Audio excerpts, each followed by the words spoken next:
Today, we're going under the hood of one of America's biggest sports. And let me tell you, it's got a story full of speed, rebellion, and a truly incredible transformation. We're diving deep into the history of NASCAR.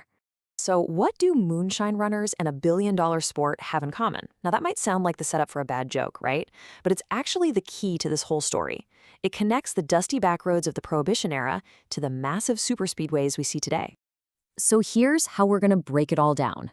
We'll start with those moonshine runners, then see how the sport got organized. We'll meet the legends who made it famous, understand the tragedy that forced a huge shift towards safety, and finally, take a look at where NASCAR is heading now. All right, first stop. Our story doesn't kick off on some fancy racetrack. No, it starts on the winding, sketchy dirt roads of the Appalachian Mountains way back during Prohibition. Think about it. If you were a bootlegger, you needed to move your product, and you had to be way faster than the law. So what'd you do? You took these ordinary-looking stock cars and turned them into absolute beasts, built for one thing, getting away. And pretty soon, all that pride in their driving skills and their fast cars sparked these little informal races. And that, right there, was the beginning of everything. What's so cool about this is that these mods were all about function. They weren't trying to build race cars. They were building tools for their illegal trade. A better engine? That meant you could outrun the cops. A stronger suspension? Well, that could handle the weight of all that moonshine on those rough roads. They accidentally became the pioneers of stock car engineering, making their cars faster and tougher than anything you could just go out and buy.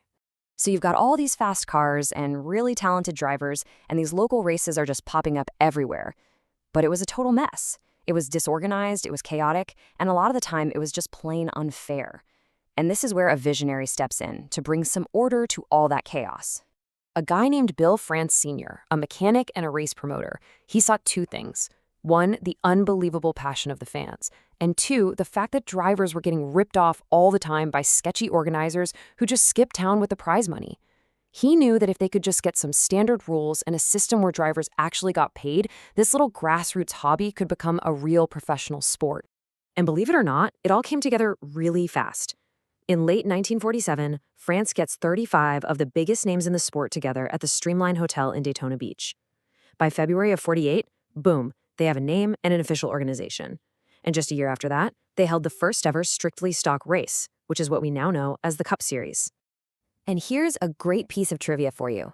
The name NASCAR wasn't cooked up by some marketing team. Nope. It was suggested right there on the spot by a mechanic named Red Vogt during that big meeting. It was simple, it was descriptive, and it just stuck. Okay, so now we've got an actual organization. Let's see how it grew into the modern era we know today. Because with rules and structure, the sport started building its own temples of speed and creating its own gods behind the wheel. You know, the sport was getting too big for these little dirt tracks. To be a major league sport, it needed major league venues. Bill France Sr. himself led the charge to build the Daytona International Speedway, this massive, high-banked monster that opened in 1959. And this wasn't just a racetrack, it was a statement. It allowed for insane speeds and was a way better, safer place for fans, which brought in national attention and big-time sponsors. And then Talladega came along 10 years later, even bigger and even faster. You cannot talk about this era without talking about the king, Richard Petty. His 200th career win is one of the most iconic moments in all of sports. I mean, get this. It happened at Daytona on the 4th of July with President Ronald Reagan watching. It's a record that, frankly, most people think will never, ever be broken. And this number, 7, this is the pinnacle. Winning one championship is a dream come true. Winning 7, that puts you on the Mount Rushmore of the sport. And only 3 drivers from 3 totally different eras have ever done it. Petty, the Intimidator Dale Earnhardt, and Jimmy Johnson. Just legendary company. And right alongside these titans, you had incredible trailblazers. A driver named Wendell Scott, who was racing on a shoestring budget and facing just enormous prejudice, broke massive barriers by winning a top series race back in 1963. His grit and his historic win were finally and rightfully recognized when he was inducted into the Hall of Fame. So the sport was just exploding in popularity, but its raw danger would soon lead to a tragic, absolutely transformative moment. The very soul of NASCAR was about to be put to the test. It is really hard to overstate the impact of this moment. Dale Earnhardt wasn't just another driver. He was an icon. To millions of people, he was NASCAR. To lose him on the final lap of the sport's biggest race, it just sent shockwaves that went far, far beyond the world of racing. This quote really says it all.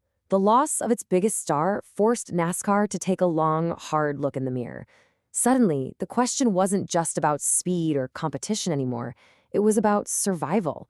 The sport had to change, and it had to change right then and there. And the changes were massive. The Hans device, designed to protect drivers from the exact type of injury that killed Earnhardt, became mandatory.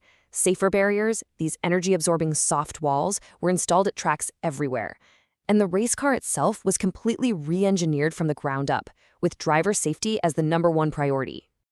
Coming out of that tragedy, NASCAR had a new, deep commitment to safety. But it also started to evolve its business, turning itself from a Southern passion into a global entertainment machine. The scale of NASCAR today is it's mind-boggling. The same organization that started in that little hotel meeting room now runs more than 1,500 races a year, not just in the US, but all over the world. It is a massive, high-tech operation. And you can really see that global reach right here. These aren't just one-off races. We're talking about full-blown, sanctioned international series that are building fan bases and developing new talent in Canada, Mexico, all over Europe, and now in Brazil too. And the evolution is still happening fast. The new next-gen car brought all this modern tech to the track. The eNASCAR iRacing series has become a legitimate way for new drivers to get noticed. And they're breaking all kinds of new ground. From taking a stock car to the legendary 24 Hours of Le Mans to literally building a temporary track inside the LA Coliseum. What a journey, right? I mean, from bootleggers tuning up their Fords to outrun the law to a global sport that's pushing the limits of technology and entertainment. It really makes you stop and wonder, what's the next lap going to look like?